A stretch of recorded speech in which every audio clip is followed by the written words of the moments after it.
Hey everybody, today we've got a really cool Rogue Lock deck from the 2004 format, and those are usually not three things that I get to say all together there, but we're going to be taking a look at a Beedrill deck from the 2004 format. So being up front here, I did not come up with the concept for this deck. There was a person on the ladder that was playing it. His screen name is Axelsj. And he seems to be on really late at night, same as I do. And he's playing this Beedrill deck, and I thought it had a lot of potential. Just in the 2 or 3 games that we played, he ran into some consistency issues, missed a few key drops here and there, and that let me come ahead in those games and win those games. But I thought the concept for it was really strong. He had a lot of really cool ideas in the deck. At the same time, though, I went through and added some of my, I'm going to say, more core 2004 ideas and added some more consistency engines to the deck. So this is always a little tricky for me because I love featuring cool rogue content. I love featuring new decks, but at the same time, too, I don't basically want to start walking into games and, and then just stealing people's decks and then posting it as content. At the same time, though, too, I also feel like I've hopefully changed enough in this deck that I'm not basically taking his 60 cards and going here. That's actually a big deal for me. I don't want to get to the point where I'm just taking somebody's deck and then going here. This is, mine or whatever. I think it's different if, a video has been put out on it or if a did really well at a tournament or something like that. I feel like that's more a fair game. But just for, I guess, decks that I see, I want to make sure that I'm doing enough of my own changes for them. But at the same time, too, if I'm not coming up with the original core concept of it, I want to make sure that I am giving credit to the original creator of the deck. And I'm going to talk a little bit more about that as we get going here. But the main idea of the deck here is it's based all around this Beedrill. And essentially what it is when you play Beedrill from your hand to evolve your active Pokemon, the defending Pokemon is automatically paralyzed and poisoned. Now, Beedrill only has 80 HP, so not great. Fire weakness is not great, and the attack is very heavily based on coin flips. But that automatic paralyzed and poisoned in the 2004 format, which generally is known for playing very few switching cards. A lot of decks will play 1 or 2 switch or warp point. Sometimes you'll get like Blaziken decks that play a little bit higher, maybe a switch, a warp point, a warp energy, something like that, but they don't play a ton of switching cards. So the idea is we are going to paralyze and poison the defending Pokemon until we're able to get a knockout on it. And we just keep doing that to take all 6 prizes. Ideally, somewhere in there, our opponent misses a turn. We get a couple of cheap knockouts, something like that. We go up on prizes. The deck itself is incredibly good against EX decks because you want to be making those trades. You want to be trading 2 for 1 every time. It struggles more against single prize decks because it's easier for them to trade. It's very hard to get perfect locks, especially with Blossom in the format and a lot of decks playing Blossom, so it's very hard to always get the knockout timed going into your or coming back into your turn, just because all of Beedrill's damage is based on coin flips, and it's just really hard to get it coming into your turn knocked out consistently. So a lot of the time you're going to knock something out on your turn, and then your opponent's going to get a free hit in, whether that's on a Beedrill, something on the bench, whatever they're able to do.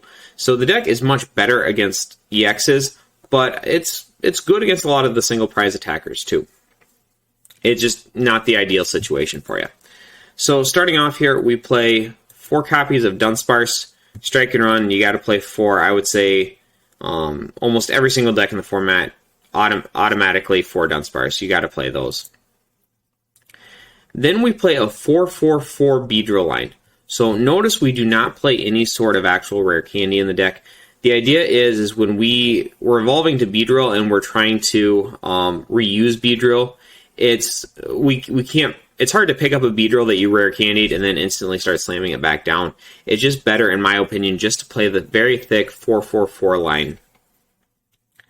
Especially when you got the bench space, and a lot of the time in the 2004 format, nobody really messes with your bench a whole lot, so it's pretty easy to do it this way. The Weedle for an attack is actually pretty strong. Flip a coin if has a defending Pokemon is not paralyzed. And then for a Grass Energy, flip a coin if has a defending Pokemon is now poisoned. I hate they are both on coin flips, but if you do open Weedle, they are pretty solid attacks, or if you're in a really rough spot, you have to go for the flip. Pretty solid attacks on your basic. Kakuna, 70 HP. All damage done to Kakuna is reduced by 10. Nice little body. Comes in handy sometimes. It's not huge, but it does come in handy sometimes. And then Poison Powder, the defending Pokemon is now poisoned. Once again, not an incredibly good attack, but honestly pretty solid for just a stage 1 that we're using to get to our main evolution line here. For Beedrill, all about the power here. The attack is actually not too bad. I don't like it's on coin flips, but you are pretty consistently hitting for at least 40 damage, and it's quite possible to hit for 60 or 90 damage. You start throwing in poison damage in between turns, you are hitting for some pretty decent damage, and I find I usually 2 or 3 shot up most Pokemon in the format. The other thing I really want to note, and this is a big deal and it helps make the deck work, is it has a free retreat cost. So something that I found happens a lot is I'll have a Beedrill attacking, and it's coming back into my turn. So they were paralyzed poison last turn, coming back into my turn. I need to paralyze poison them again. So what I can do is I can free retreat my active Beedrill with, say, energy. Bring up a Kakuna on the bench with, say, no energy. Evolve that into a Beedrill. And then Mr. Briny's Compassion, the active Beedrill back up, promote my Beedrill with energy, and once again, the defending Pokemon is going to be paralyzed and poisoned, and I've got a Beedrill ready to attack. And then I can start playing down my Weedle Kakuna Beedrill again. I honestly think if this did not have free retreat, the deck would not be nearly as strong as it is. 2 Skitty, 2 Delcatty. Pretty standard. I do want to note that we did go with the 50 HP Skitty. I actually value the damage very highly, so I did go with the Tackle Skitty. Once again, I think you can make an argument to play the 40 HP Skitty with the Minor Errand running, but I'm going to try the 50 HP Skitty in this deck. I think the little extra health is nice here. The other thing I do want to note is I see people when they play when you're playing Skitty, you basically play the 40 HP Minor Errand running Skitty, or if you want a 50 HP Skitty, I really think this is the right Skitty to play. You want something with that initial just 10 damage. I don't think any of the other 50 HP Skitties are really that strong. Like, flip a coin to get an energy out of your discard pile is not great, especially if you're going first and you probably don't have an energy in your discard pile. And the other one that has like the double edge, if you're attaching 2 energy to a Skitty, you're probably at a pretty bad point in the game if using double edge or whatever the attack's name is called is seeming like a good idea. Just this initial 10 damage, getting some quick damage on the board, and then ideally being able to retreat it back to a Dunsparce or something stronger, I think is just makes this the right Skitty to go for. 2 Magnemite. Once again, we prioritize the damage. I just think that 10 damage is highly impactful in this deck, so I do value it pretty highly. 2 Magneton. I also want to note that you've seen a lot of my decks, some will run, I will say most run 2-2 Magneton, some will run a 1-1 Magneton. You are really lowering your consistency if you drop down to a 1-1 Magneton. I strongly encourage you in any deck that can play a 2-2 Magneton to make sure you are playing that full 2-2 Magneton line. For Steven's advice, for Copycat, absolutely essential cards in the format. Basically I would say 95% of the decks in 2004, you should start off with 4 Dunsparce, 4 Stevens, 4 Copycat, and that's your first 12 cards for almost, like I said, 95% of the format. For Mr. Briny's Compassion, choose one of your non-EXs in play, return that Pokemon, all cards attached to it to your hand. Incredibly strong with Beedrill, very important for us looping it. Basically, Mr. Briny's Compassion should read, the defending Pokemon is paralyzed and poisoned, you can do that 4 times over the course of the game with the Brinies. Incredibly strong. Next up, I play 4 copies of Super Scoop Up. Now, one of the things that I want to note, and the Super Scoop Up is in my list, but one of the things that I saw Axel played was he played the Undersea Ruins along with like Town Volunteers or Lure Ball to get back the Beedrill. And I tried that variant. I actually like it. It's less coin flippy than Super Scoop Up. I just found it less consistent because it's really hard to like de-evolve a Beedrill, and then you've got to find another card to get the Beedrill back. I just found Super Scoop Up to be a little bit better. I did like the fact that Undersea Ruins is a stadium and that could bump opposing stadiums. So, if you don't want the coin flip with Super Scoop Up, you can drop that for 2 Undersea Ruins and 2 copies of Lure Ball. That's what I had in the deck before I started playing the Super Scoop Up. I'm testing Super Scoop Up now, and I do like it, just like I said, a little bit better. But that's another route you can go, or another option you can go. 3 copies of Oracle. So much synergy with Delcatty Magneton there. Just making sure we're continuously getting those Beedrills into play. 3 copies of Friend Ball. I love Friend Ball in this. I didn't play the Elms in this because we really want to prioritize that Skitty Delcatty, or that Delcatty Magneton engine. And almost every deck in the format, awkwardly enough, is playing Grass because they're all playing like Violet Plume. Now, I do think as players get more experience playing against Beedrill, because if you ask players from 2004 how many games they've tested against Beedrill, the answer is probably not very many. I think they'll get better about not benching an Oddish or a Bellsprout, for example, until they are ready to rare candy it, just because it does give you those outs with Friend Ball, and being able to Friend Ball for your main attacker line is really strong. That being said, though, just being able to get the Delcatty Magneton, I think, is great. On top of that, too, and this is something that doesn't get talked about a lot, Professor Elm's training method is only evolutions, so there is some synergy in the deck, being able to use Friend Ball to grab Dunsparce, especially if you don't open with Dunsparce. So let's say we open Weedle, we can Friend Ball for the Dunsparce, and then ideally get the turn 2 strike and run, where something like Professor Elm's training method would not allow us to do that. 1 Desert Shaman. Something that James Arnold talked about a little bit when he played Crobat Gorbis was how he played a very high Desert Shaman count, and the idea behind it was to try to put his opponent off Switch or Warp Point in key turns. And that same line of thinking kind of led to Desert Shaman being played in this list as well. For me, I think Desert Shaman as a one-of in general is just kind of a good card, especially as there are some decks in the format that don't even play the Delcatty Magneton engine. And on top of that, usually you can thin your deck out fast enough where even a Desert Shaman's really not going to hurt you. The one-of I just found to be nice. 1 copy of Town Volunteers. Recycling the Beedrill line.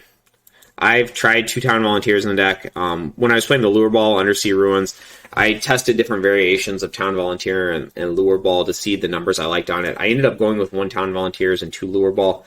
It's just really awkward to play your supporter. To use Town Volunteers as a supporter and then make a strong play after that.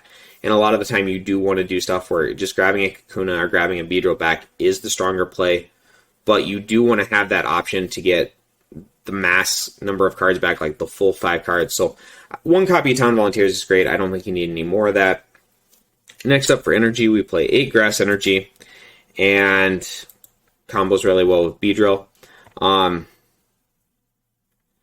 It's worth playing the Grass because it is useful with the Weedle and the Kakuna Poison.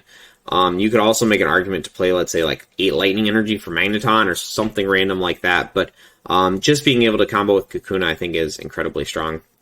And then, lastly, we play 4 copies of Retro Energy. When you play this card from your hand and attach to one of your evolved Pokemon, to remove up to 2 damage counters from that Pokemon and discard the top card from it. So essentially, what happens is you attach it to a Beedrill, you discard Beedrill, and it goes down to a Kakuna. This is not great. This comboed much better in the Lure Ball version of the deck that I was playing. And I find it very hard to get Retro Energy off. That being said, though, I think it's better to play Retro Energy in the deck than not. You don't really... I wanted to play 12 Energy, and I just did not see a point in playing 12 Grass Energy. So essentially, the Retro Energy, I think, was just a nice little addition to the deck. And there is times where you can get it off. You can discard, let's say, a Beedrill on a turn you're going to Town Volunteers, or sometimes you're just stuck with 2 Beedrill in play, and you have, let's say, 1 or 2 in the deck. You do want to discard that Beedrill. Even though it's going to put you down a Beedrill, you're still allowed to... it'll still let you play a Beedrill, and then you can Town Volunteers the extra one back in. So, Retro Energy, definitely worth playing. It's not as reliable of a combo as it may seem. But essentially, overall, if we have 4 Beedrill, 4 Brinies, that automatically gives us 8 Venom Sprays we can get off, and then the combination of how lucky we are with Super Scoop Up, comboed with stuff like Town Volunteers and Retro Energy, it's very common to leave your opponent paralyzed and poisoned 12 plus turns of a game. It's a fun deck to play. It's annoying to play against. It's strong against EX decks a little bit. It's definitely weaker against non-EX decks, and it has a very hard time if it doesn't get off to a quick start. If you go down 2 or 3 prizes, it's very hard to come back and win this. My variation of the deck is also very weak to Island Cave because I'm not currently playing the Undersea Ruins. If you are experiencing, or if you're expecting a lot of Island Cave, personally, I would not even play the deck at all. I would try to find something else to play, or at the very least, like I said, definitely play Undersea Ruins. I tried Desert Ruins in the deck for a short period of time. It really wasn't worth the damage. Just wasn't there to justify it. The Undersea Ruins was just stronger when I was playing that variation of it. I think it's a really fun and interesting deck to play, and I really encourage you guys to try it, but at the same time, too, I think just due to the sheer number of coin flips that are involved with it, I don't think it's going to make a huge splash in the meta. That being said, though, I could very easily see somebody taking this to a tournament and playing it in a meta that people were not prepared for it and actually getting really good results with it. So, if you like the video, please make sure to like and subscribe to the channel. And once again, thanks to Jake Gearhart for letting me use this program and really showing off being able to enlarge the cards and stuff like that. If you have not, I'm going to make sure to link his Twitter and the program in the description down below. Go ahead, check those both out. Follow him on Twitter. He does a lot of really cool stuff on there too, but I hope to see you in the next video.